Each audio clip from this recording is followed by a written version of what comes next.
اگر تم یہ جاننا چاہتے ہو کہ کیا تم بھی وہ خوش نصیب ہو جس کی سوا کچھ نہ کمایا، یاد رکھو اللہ جسے گرانا چاہتا ہے اسے کوئی تدبیر سنبھال نہیں سکتی۔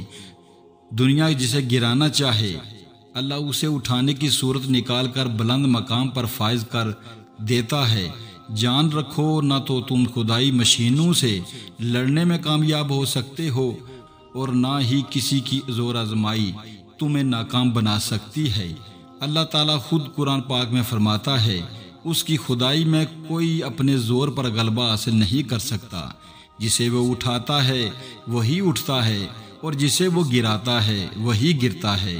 اور اگر آج زندگی میں تمہاری کوئی کوشش ناکام ہو گئی ہے اور تمہیں لگتا ہے کہ تم مسلسل گھاٹے اور تکلیف میں مبتلا ہو تو سنو، نبی کریم صلی اللہ علیہ وسلم نے فرمایا مومن کے ہر معاملے میں نفع ہی نفع ہے۔ پوچھا گیا وہ کیسے؟ حضور کریم صلی اللہ علیہ وسلم فرمانے لگے اب اگر اللہ مومن کو نعمت دے